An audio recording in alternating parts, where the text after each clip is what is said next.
साथियों, आप सभी को मैं संतोष कुमार आपके इस educational channel Sachin board classes पे स्वागत करता हूं। साथियों, आज कुछ मैं आप लोगों के लिए बताना चाहता हूं, थोड़ा सा उसको ध्यान से सुन लीजिएगा। चंद समय मैं आपसे मांगूंगा, ठीक है ना। जितने भी बच्चे हाई स्कूल में हैं उन सब के लिए है। सेशन होगा 2026-27। इसमें जो आपके परीक्षा में प्रश्न पूछे जाएंगे, ठीक है ना, वही मैं आपको बताने वाला हूँ, पढ़ाने वाला हूँ, सिखाने वाला हूँ, ठीक है ना। तो हम लोग क्या क्या पढ़ेंगे, परीक्षा में कौन से प्रश्न आएंगे, उसको जानना बहुत ज़रूरी है। हम लोग का सिलेबस क्या होगा, इसकी जानकारी रखना बहुत ज़रूरी है। अच्छा, मैं आपसे पूछना चाहता हूं कि अगर किसी को पता ही न हो कि हमको जाना किधर है, किस रास्ते से जाना है, उस रास्ते को उस रास्ते को जाने के लिए, मंजिल को पकड़ने के लिए हमको किस साधन की आवश्यकता पड़ेगी, तो ज़रा बताइए। क्या वो जल्दी से उस मंजिल पे पहुंच पाएगा? नहीं पहुंच पाएगा, ठीक है ना। तो साधन की मोस्ट इम्पोर्टेंट है, जानना बहुत ज़रूरी है। इसलिए हम लोग का जो पाठ्यक्रम क्या रहने वाला है, क्या प्रश्न पत्र आएगा, किससे प्रश्न पूछे जाएंगे, कितने नंबर के प्रश्न पूछे जाएंगे, इस वीडियो में मैं क्लियर कर दे रहा हूं, ठीक है ना। तो आप लोग क्लास में शुरू से लास्ट तक बने रहिएगा, ठीक है ना। देखिए, माध्यमिक शिक्षा परिषद, ठीक है ना, उत्तर प्रदेश का प्लान है। देखिए, मैंने सोचा कि आप लोगों के लिए एक वीडियो बना दूं, मास्टर प्लान, ठीक है ना मेरे लाल, ठीक है। मास्टर प्लान मैंने सोचा कि आप लोगों के लिए एक वीडियो बना दूं कि आप सबको पता चल जाए कि हम लोग को क्या पढ़ना है। देखिए, इस वीडियो में क्या क्या मिलेगा, परीक्षा पैटर्न में क्या बदलाव हुए हैं इस सत्र में, यहाँ से आपको जानकारी मिलने वाली है। परीक्षा में क्या आएगा, क्या क्या आएगा, इसकी जानकारी आपको मिलने वाली है। नए प्रश्न पत्र का जो पैटर्न होगा वह कैसा होगा, इसकी जानकारी, और कौन सी पुस्तक पढ़नी है आपको, इसकी जानकारी, ठीक है ना। कौन सी पुस्तक पढ़नी है, नई एनसीईआरटी की पुस्तकें आप लोग पढ़ेंगे, पुरानी एनसीईआरटी की पुस्तक नहीं पढ़ेंगे, ठीक है ना। चूंकि नई पढ़ने में एक फायदा है, चूंकि बहुत पतला है, शॉर्ट में दिया है सब कुछ, याद करने में आसानी रहेगी, पढ़ने में आसानी रहेगी, समझने में आसानी रहेगी। मोटी किताबें ले लेंगे, पुरानी वाली समझ में नहीं आएगा, ठीक है ना। और वर्तमान समय में बोर्ड की क्या अपडेट है, इसकी जानकारी आपको मिलेगी, ठीक है ना। चलिए आगे बढ़ते हैं। देखिए,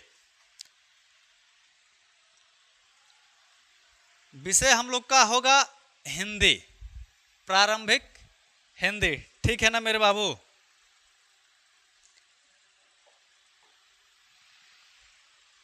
देखिए, अनिवार्य हिंदी से छूट पाने वाले विद्यार्थियों के लिए, यानी कि जो बच्चे, यानी कि सभी लोग के लिए हिंदी जरूरी है, ठीक है ना। तो उसके लिए इसमें 70 अंक की लिखित परीक्षा होगी। 70 अंक की लिखित परीक्षा, 30 अंक की प्रयोगात्मक, जिसको हम लोग प्रैक्टिकल एग्जाम कहते हैं, प्रयोगात्मक परीक्षा होगी, ठीक है ना। अब वह जो प्रयोगात्मक परीक्षा होगी यह आपके स्कूल में ही होगी, यानी कि यह आपके किस में होगी बाबू, स्कूल में ही होगी। स्कूल में ही आपका आंतरिक मूल्यांकन किया जाएगा, ठीक है ना। अब जो 70 अंक की जो परीक्षाएं होंगी उनको हम लोग यूनिट में पढ़ेंगे, ठीक है। यूनिट फर्स्ट में पढ़ेंगे गद्य साहित्य का इतिहास। गद्य साहित्य के इतिहास से परीक्षा में 5 अंक के प्रश्न पूछे जाएंगे, यहाँ पे आपको दिखाई दे रहा होगा, ठीक है ना। और उसी गद्य साहित्य से, गद्य खंड से 11 अंक के प्रश्न पूछे जाएंगे, ठीक है। और दूसरे यूनिट को हम लोग पढ़ेंगे पद साहित्य। यहाँ पे गद्य साहित्य था और यहाँ पे पद साहित्य है, वहां पे 11-5, ठीक है ना, प्रश्न पूछे जा रहे हैं। इसमें भी 5 और 11 प्रश्न पूछे जाएंगे। पद साहित्य का 5 अंक, और नहीं, पद साहित्य का 11 अंक, ठीक है ना। और काव्य सौंदर्य के तत्व, इसमें रसछंद अलंकार आ जाएंगे, इसको भी हम लोग को पढ़ना है। इसमें से आपके 6 अंक के ठीक है ना, प्रश्न आएंगे। यूनिट 3 में हम लोग को संस्कृत पढ़ना है। क्या पढ़ना है बाबू? संस्कृत। संस्कृत में 14 अंक के प्रश्न पूछे जाएंगे, 14 अंक। यूनिट 4 में पढ़ेंगे निबंध और व्याकरण। निबंध और व्याकरण, इससे आपके निबंध से 6 अंक निबंध लिखने के लिए कहा जाएगा और व्याकरण से आपके 12 अंक आते हैं। इसको हम लोग कैलकुलेट करेंगे तो 70 अंक हो जाते हैं। ठीक है ना, यहां पे क्या आप लोग को समझ में आई बात? बोलिए। अब देखिए, प्रश्न पत्र को 2 भागों में विभाजित किया गया है। कितने भागों में? 2 भागों में। कौन कौन से? खंड अ और खंड ब। खंड अ और बाबू खंड ब। ठीक है ना, 2 भागों में प्रश्न को बांटा गया है।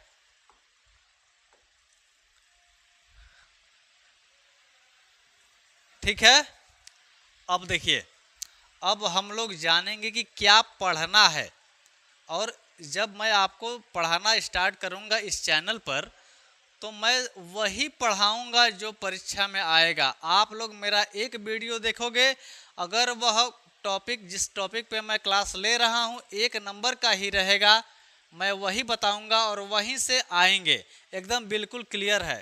ठीक है ना, चैनल पे पहली बार है तो चैनल पे सब्सक्राइब कर लीजिएगा। ठीक है ना, और अपने दोस्तों को भी शेयर कर दीजिएगा।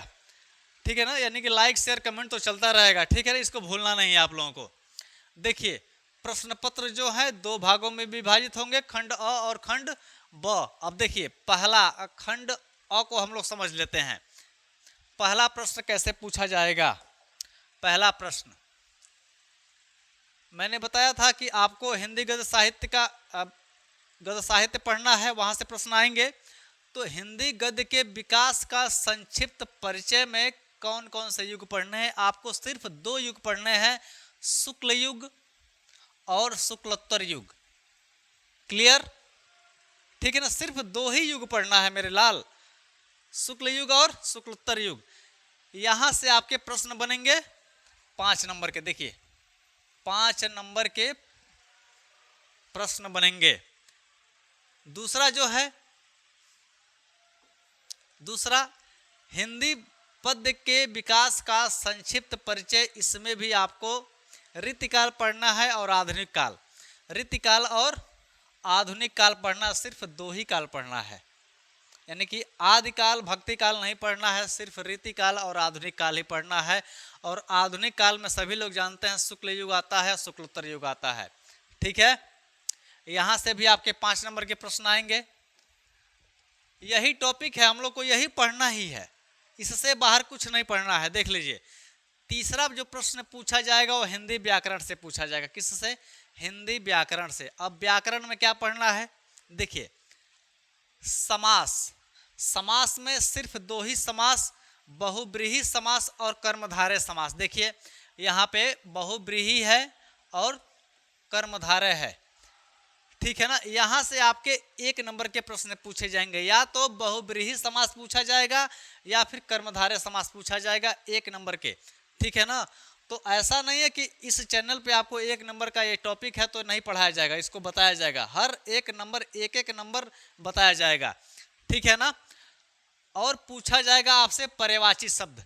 यह पर्यायवाची शब्द भी 1 नंबर का पूछा जाएगा, यानी कि 1 नंबर ए और 1 नंबर ए। ठीक है ना, विपरीतार्थी शब्द यानी कि विलोम शब्द आपसे पूछा जाएगा 1 नंबर का। कितने नंबर का? 1 नंबर का। यहाँ सामने आपके सामने है, देखिए, सामने आपके मेंशन किया गया है, देखिए। ठीक है ना, तद्भव और तत्सम शब्द पूछे जाएंगे, या फिर तद्भव पूछा जाएगा चाहे तत्सम पूछा जाएगा, चाहे दोनों भी पूछे जा सकते हैं। ठीक है ना, मेरा ख्याल है कि दोनों पूछे जाएंगे। 1 प्रश्न होगा तद्भव से, 1 प्रश्न होगा तत्सम से। ठीक है ना, 2 अंक के हो जाएंगे। ठीक है ना, कितने अंक के बाबू? 2 अंक के हो जाएंगे यहाँ पे। और वाक्यांश के लिए 1 शब्द, यानी कोई हम वाक्य बनाकर बोलते हैं, वाक्य का प्रयोग न करके 1 ही शब्द का प्रयोग कर दें, उससे हमारे 1 शब्द वाले प्रश्न पूछे जाएंगे 1 नंबर के।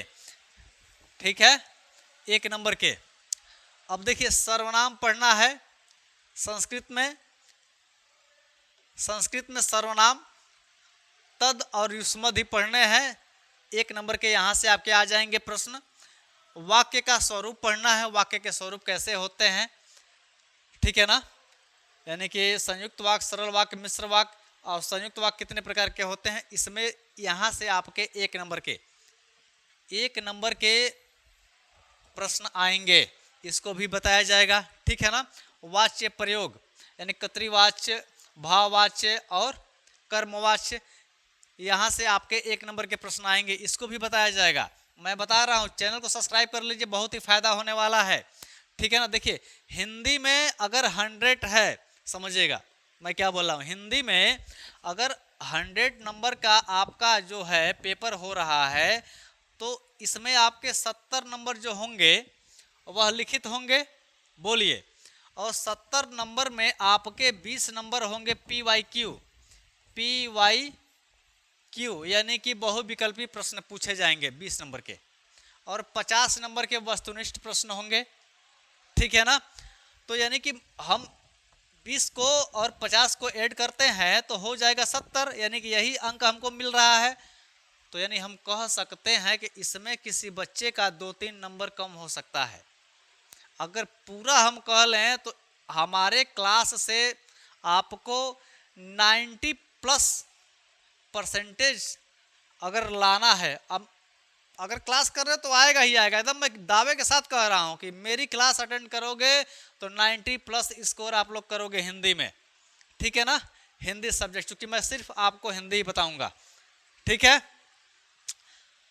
देखिए 7वां जो प्रश्न आएगा, पद परिचय, विकारी और अविकारी शब्द। विकारी शब्द कितने प्रकार के, अविकारी शब्द कितने प्रकार के, ठीक है ना, यानी कि संज्ञा, सर्वनाम, क्रिया, विशेषण, ये हो जाएंगे विकारी, और बाकी जो 4 जो होते हैं, ठीक है ना, वो क्या हो जाएंगे, अविकारी शब्द। अविकारी शब्द को यानी कि अव्यय शब्द भी हम लोग कह सकते हैं, जिसमें परिवर्तन नहीं होता। विकारी में परिवर्तन होता है, अविकारी में परिवर्तन नहीं होता, ठीक है। यहाँ से आपके 1 नंबर के प्रश्न बनते हैं, 1 नंबर के, ठीक है ना। देखिए ये हमारा यूनिट यानी कि खंड अ था। अब हम लोग चलेंगे खंड ब में, ठीक है ना, यानी कि अब हम लोग इसको समझ लिए, यानी कि यह जो है ना मेरे बाबू, यह 20 अंक का ही आएगा, 20 अंक का। कितने अंक, 20 अंक, इसको हम लोग ऐड करेंगे तो 20 अंक होगा। कितना अंक, 20 अंक होगा। तो 20 अंक आपके OMR शीट मिलेगा, उस पर आपको गोलियाना पड़ेगा, काले पेन से गोला कर भरना पड़ेगा, ठीक है ना। 20 नंबर के, जिसको हम लोग कहते हैं बहुविकल्पीय प्रश्न, यानी कि एक प्रश्न होगा और 4 उसके उत्तर होंगे, 4 में से एक ही सही होगा, ठीक है ना। बहुविकल्पीय प्रश्न यहाँ से आएंगे। देखिए खंड अ में पूछे जाएंगे बहुविकल्पीय प्रश्न। क्या आप लोग को बात समझ में आ रही है? अब हम आगे बढ़ते हैं, ठीक है ना। खंड ब पे आते हैं, खंड ब, ठीक है ना बाबू। अब खंड ब को समझ लीजिए। यह बहुत जरूरी है, आप लोग चाहें तो नोट डाउन कर सकते हैं, इसको नोट कर सकते हैं, या फिर अगर यह PDF अगर आपके पास है तो और अच्छी बात है, ठीक है ना। नहीं तो मैं इसको क्या इंस्टाग्राम पे डलवा दूंगा, इंस्टाग्राम नहीं, किस पे जी, देखो ना मैं भूल जा रहा है, टेलीग्राम पे, ठीक है ना, टेलीग्राम पे मैं डलवा दूंगा, वहां से आप लोग अपलोड कर लीजिएगा।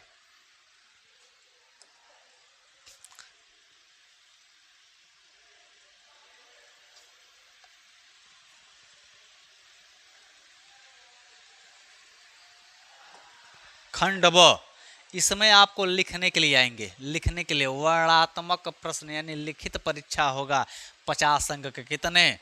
50 अंक के। अब बहुविकल्पी कितने? 20 अंक के, ठीक है। और ये वस्तुनिष्ठ 50 अंक के। इसमें क्या प्रश्न पूछेगा? गद्य खंड के लिए निर्धारित पाठ्य वस्तु से गद्यांश पर आधारित 3 प्रश्न आएंगे। गद्यांश पर आधारित 3 प्रश्न आएंगे, ठीक है ना। कितने नंबर के? 3 प्रश्न, वो भी 2 अंक के, यानी कि हो जाएगा 3 दूना का 6 नंबर, ठीक है ना। और पद खंड के लिए निर्धारित पाठ्य वस्तु से पदांश पर आधारित 3 प्रश्न पूछे जाएंगे, ठीक है ना। तीसरा जो है, तीसरे का क ख, देखिए दो प्रश्न आएंगे तीसरे नंबर से। क ख निर्धारित गणखंड के पाठ्य वस्तु से संबंधित लेखकों का जीवन परिचय पूछा जाएगा, ठीक है ना। और क्या पूछा जाएगा, निर्धारित पद खंड के पाठ्य वस्तु से संबंधित कवियों का जीवन परिचय, यानी कि गद्य से आपको जीवन परिचय पूछा जाएगा 5 नंबर का। पद से भी 5 नंबर का जीवन परिचय पूछा जाएगा, यानी कि 10 नंबर यहाँ से जीवन परिचय, ठीक है ना। वही उन्हीं लोगों का जीवन परिचय यहाँ पे पढ़ाया जाएगा जिनका परीक्षा में पूछेगा ही पूछेगा, ठीक है ना। और देखिए संस्कृत में क्या, संस्कृत में कैसे प्रश्न आएंगे।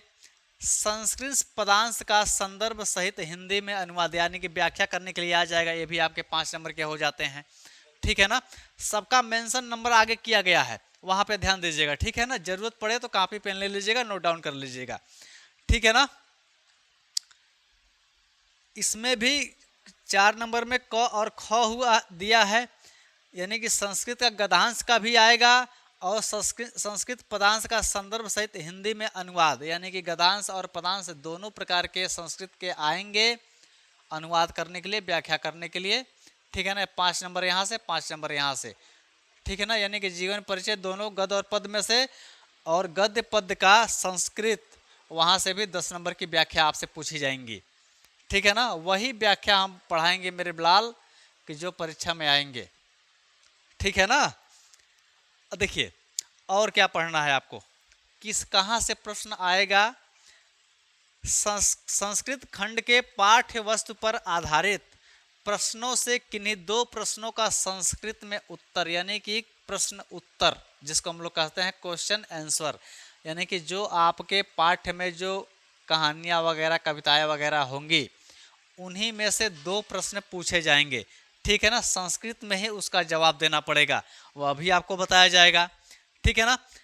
6ठे नंबर में काव्य सौंदर्य के तत्व, यहाँ से कौन कौन से पढ़ने हैं उनसे आपको प्रश्न पूछे जाएंगे। देखिए रस पढ़ना है, रस किसको कहते हैं, किसी काव्य को, किसी कहानी को, किसी नाटक को, किसी मूवी को, किसी रील को, ठीक है ना। किसी बात को देखने सुनने या फिर अभिनय करने से जो आनंद प्राप्त होता है, मन में जो आनंद आता है, मन हैप्पी हो जाता है, मन खुश हो जाता है, उसी को रस कहते हैं, ठीक है ना। यहाँ से आपको रस में क्या पढ़ना है, आपको हास्य रस पढ़ना है और करुण रस पढ़ना है। सिर्फ 2 ही रस पढ़ने हैं। देखो ना, या तो हास्य से प्रश्न आएगा, नहीं तो करुण से आएगा, या फिर दोनों से 1 नंबर का पूछ देगा। क्या पढ़ना है, इसकी परिभाषा पढ़ना है, लक्षण एवं उदाहरण, यह भी मैं बता दूंगा आपको। अगला छंद दोहा चौपाई, छंद दोहा चौपाई, छंद में कितनी मात्राएं, दोहा में कितनी मात्राएं, चौपाई में कितनी मात्राएं, उनकी परिभाषा, लक्षण, उदाहरण, सब कुछ प्रश्न आ सकता है, यह भी बताना पड़ेगा, यह भी पढ़ना पड़ेगा आपको, ठीक है ना। अलंकार से, अलंकार में कौन कौन सा अलंकार पढ़ना है, उपमा पढ़ना है, रूपक, उत्प्रेक्षा, 3 ही अलंकार पढ़ना है। उपमा, रूपक, उत्प्रेक्षा, उपमा, रूपक, उत्प्रेक्षा, बताइए इसका भी परिभाषा, लक्षण, उदाहरण, यहाँ से भी 2 नंबर के। तो मैंने यहाँ पे आपको 20 नंबर के वहाँ बता दिए, 50 नंबर के यहाँ बता दिए, 70 नंबर मैंने बता दिए। अब आता है जो आपका प्रयोगात्मक परीक्षा होगा, आंतरिक मूल्यांकन। काफ़ी बच्चे इस बात को नहीं जानते होंगे कि आंतरिक मूल्यांकन किस प्रकार से होता है, कितने स्टेज में होता है, ठीक है ना। मैं बता रहा हूँ आपको, ठीक है।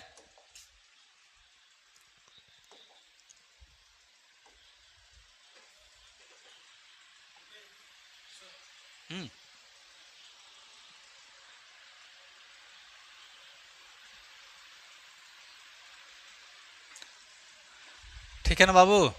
देखिए अगर इस चैनल पे पहली बार हैं तो चैनल को सब्सक्राइब कर लीजिएगा। मैं बार बार कह रहा हूँ, अच्छे अंक लाने हैं तो बाबू पढ़ना तो पड़ेगा, मेहनत करना पड़ेगा, ठीक है ना। देखिए परीक्षा में कोई ये नहीं देखेगा कि आप कितने अच्छे हैं पढ़ाई में, कितने खराब हैं। सभी लोग, आपके अभिभावक, आपके गार्जियन, आपके शिक्षक जो भी हैं, सभी लोग आपसे उम्मीद लगाए रखेंगे कि मेरा जो बालक है, मेरा जो बच्चा है वो टॉप 10 में आएगा। तो किसी को अपने अभिभावक के मन को नहीं दुखाना है, अपने शिक्षक के मन को नहीं दुखाना है, और मैं यहाँ पे आपको पढ़ाऊँगा, सिखाऊँगा तो मैं चाहूँगा कि आप लोग भी मेरे मन को न दुखाइए, ठीक है ना। ईमानदारी से पढ़िए, जितना मैं कहूँ उतना ही पढ़िए और अच्छे अंक लाइए, ठीक है ना। देखिए कुछ कुछ व्याकरण के पोर्शन और रह गए हैं, ठीक है ना। यहाँ पे आपको देखने हैं लोकोक्ति एवं मुहावरे, ठीक है ना। मुहावरा आएगा, जैसे 9 2 11 होना का अर्थ क्या हो जाता है, भाग जाना। इसका वाक्य प्रयोग कैसे करेंगे, राम श्याम के डर से 9 2 11 हो गया, भाग गया, ठीक है ना। यह हम लोग लोकोक्ति एवं मुहावरे यहाँ से ऐसे पढ़ेंगे। कौन कौन से मुहावरे आएंगे यह भी आपको मैं बताऊंगा, वही पढ़ाऊंगा जो आएगा। फिर मैं कह दे रहा हूँ, वही पढ़ाऊंगा जो आएगा। निबंध लिखना है, निबंध आपके 6 नंबर के आएंगे। किस पर निबंध लिखना है, किस पर निबंध लिखना है, वैज्ञानिक पर। हो सकता है कि आपको डॉक्टर APJ अब्दुल कलाम पे निबंध लिखने के लिए कह दिया जाए, या फिर वैज्ञानिक कैसे बनते हैं उनकी, ठीक है ना, उनकी भूमिका क्या होती है अपने देश के प्रति, अपने समाज के प्रति, संस्कृति, अपने देश की संस्कृति कैसी है, ठीक है ना, उस पर निबंध लिखने के लिए पूछा जा सकता है। या फिर सामाजिक समस्या, आप अपने समाज में क्या क्या समस्याएं आप लोग देख रहे हैं उस पर आ सकता है, सामाजिक समस्या, ठीक है ना। स्वास्थ्य पर आ सकता है, स्वास्थ्य, अच्छे स्वास्थ्य के लिए मनुष्य को क्या क्या करना चाहिए, कौन कौन से पहल उठानी चाहिए। देखिए शिक्षा पर आ सकता है, पर्यावरण पे आ सकता है, जनसंख्या नियंत्रण पे आ सकता है, ठीक है ना। या फिर कोई बच्चा अगर चाहता है कि यातायात नियम पर हम अपने सुझाव लिख दें, ठीक है ना, तो उस पर भी निबंध लिखने के लिए आ सकता है, ठीक है ना। समझ में आ रहा है ना आप लोगों को। देखिए अब बात आती है कि हमारी आंतरिक मूल्यांकन जो 30 नंबर का होगा वह कैसा होगा, ठीक है ना। 30 नंबर को 10-10 यूनिट में 3 भागों में बांटा गया है। कब कब आपके नंबर चढ़ेंगे वह मैं आपके सामने प्रस्तुत कर दे रहा हूँ, ठीक है ना। देखिए प्रथम आंतरिक मूल्यांकन, यहाँ देखिए प्रथम आंतरिक मूल्यांकन कब होगा, यानी कि जुलाई महीना चल रहा है, अगले महीने में आपका 10 नंबर का, यानी कि अगस्त माह में आपका मौखिक परीक्षा होगा। लिखित परीक्षा भी होगा और उसके साथ साथ मौखिक परीक्षा होगा, वहाँ पर आपको नंबर दिए जाएंगे। तो जो बच्चे क्लास नहीं कर रहे होंगे, आप लोग किसी भी स्कूल में, किसी भी विद्यालय में पढ़ रहे हैं, आप लोग क्लास करने जाइए, ठीक है ना। वहाँ से भी सीखिए और हमारे इस चैनल पर आकर सीखिए, ठीक है ना। बेहतर बेहतर जानकारी आपको होगी, ठीक है ना। देखिए यानी कि मैंने कहा कि अगले महीने में आपका 10 नंबर का प्रयोगात्मक परीक्षा होगा, वो भी मौखिक होगा, प्रश्न पूछा जाएगा और आपको नंबर दे दिए जाएंगे। तो कोई अगर बच्चा ये सोच रहा है कि हम सीधे परीक्षा हाल में बैठेंगे, तो ना बाबू, यहाँ से आपको नंबर कम मिल जाएंगे, ठीक है ना। 10 नंबर में कोई भी विद्यालय होगा अपने बच्चे को 8 नंबर, 7 नंबर या फिर 9 नंबर देगा ही देगा, ठीक है ना। दूसरा जो होगा द्वितीय आंतरिक मूल्यांकन, ठीक है ना। यह कैसा होगा, यह रचनात्मक लेखन आधारित होगा। आपसे कोई निबंध लिखने के लिए कह दिया जाएगा उस पर, ठीक है ना, या फिर कोई प्रश्न आपसे पूछा जाएगा प्रश्न, ठीक है ना, और आपसे लिखने के लिए कह दिया जाएगा इसका उत्तर लिख के बताइए, उस पर भी आपको मिल सकते हैं। अच्छा, वह परीक्षा कब होती है, अर्धवार्षिक, दिसंबर महीने में, सभी लोग जानते हैं। अर्धवार्षिक होगा आपका दिसंबर में, यहां से आपके 10 नंबर के आंतरिक मूल्यांकन यानी कि प्रयोगात्मक परीक्षा होगा, ठीक है ना। बहुत लोग ही सोचते हैं कि लग रहा है कि जब हमारा बोर्ड एग्जाम खत्म होगा, चाहे एग्जाम से पहले ही 10 दिन 1 महीना पहले ही हमारा सब कुछ हो जाएगा, यानी कि आंतरिक मूल्यांकन हो जाएगा। नहीं, समय जो दिया गया है उसी समय पे आपको नंबर मिलने तय हैं, ठीक है ना। तृतीय आंतरिक मूल्यांकन, यह 4 यूनिट में आपके टेस्ट लिए जाएंगे, 4 भागों में। अब कब कब लिए जाएंगे, देखिए प्रथम यूनिट टेस्ट जो होगा बहुविकल्पी प्रश्न के द्वारा आपसे पूछा जाएगा, यह जुलाई के द्वितीय सप्ताह में, द्वितीय सप्ताह यानी कि मान लीजिए कि 7 जुलाई से लेकर और 15 या फिर 16 या फिर 20 जुलाई के बीच में आपको मिलेंगे, यह प्रश्न पूछे जाएंगे, परीक्षा कराए जाएंगे, ठीक है ना।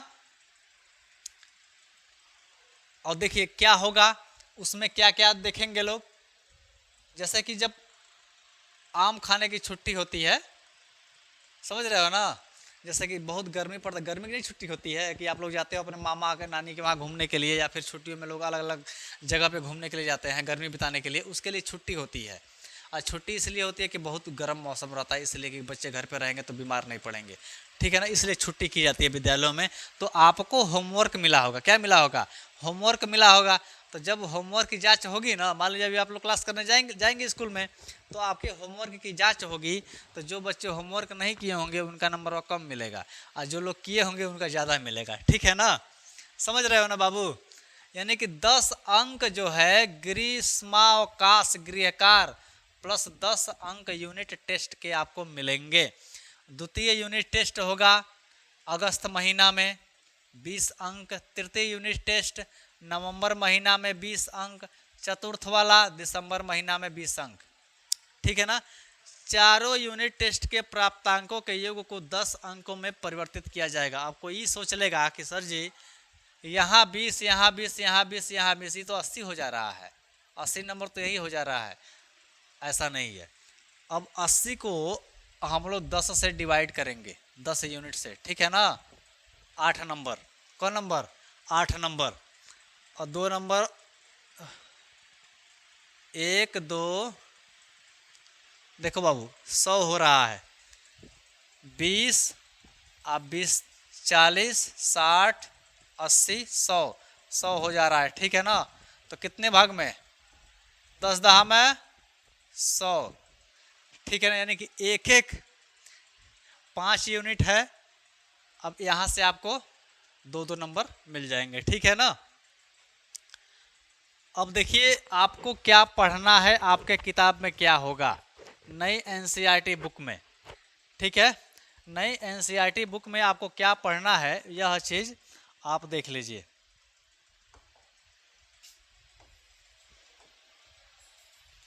क्या पढ़ना है आप लोगों को,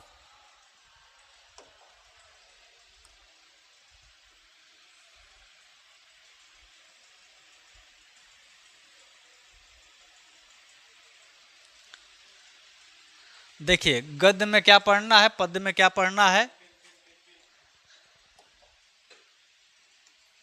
मित्रता पाठ को पढ़ना है जिसके रचयिता रामचंद्र शुक्ल हैं, रामचंद्र शुक्ल के जीवन परिचय को भी पढ़ना है और इस पाठ को भी पढ़ना है, निबंध को भी पढ़ना है। ममता जिसके लेखक है जयशंकर प्रसाद जी, इसको पढ़ना है। भारतीय संस्कृति भगवत शरण उपाध्याय जी का है, ठीक है ना। और अजंता इसको पढ़ना है, ठीक है ना। काव्य के लिए सूरदास, तुलसीदास, सुमित्रानंद पंत, रामनरेश त्रिपाठी, सुभद्रा कुमारी चौहान, यही पढ़ना है, सिर्फ इन्हीं को पढ़ना है, इनकी रचनाओं को पढ़ना है जो बखूबी आपके किताब में दिया रहेगा नई एनसीईआरटी में। मैं फिर बोल रहा हूँ पुराने एनसीईआरटी से नहीं पढ़ना है, नई एनसीईआरटी आप लोग ले लीजिएगा। और संस्कृत में क्या पढ़ना है, कौन सा पाठ पढ़ना है, वाराणसी भारतीय संस्कृति जीवन सूत्राणी प्रबुद्धो ग्रामीण अन्योक्ति विलास, यही पढ़ना है, इससे ज़्यादा कुछ नहीं पढ़ना है। यहीं से प्रश्न बनेंगे, यहीं से आपका जीवन परिचय पूछा जाएगा, यहीं से आपका प्रश्न उत्तर आएंगे, व्याख्याएं आएंगे, ठीक है। तो चलिए मिलते हैं अगली क्लास में, ठीक है ना। चैनल पे पहली बार हैं तो लाइक शेयर सब्सक्राइब बनता है मेरे बाबू। आपके लिए मैं मेहनत करूंगा तो आप लोग का भी फर्ज बनता है कि हमारे लिए मेहनत करें, अपनी संस्था के लिए मेहनत करें, ठीक है ना। चलिए धन्यवाद, थैंक यू।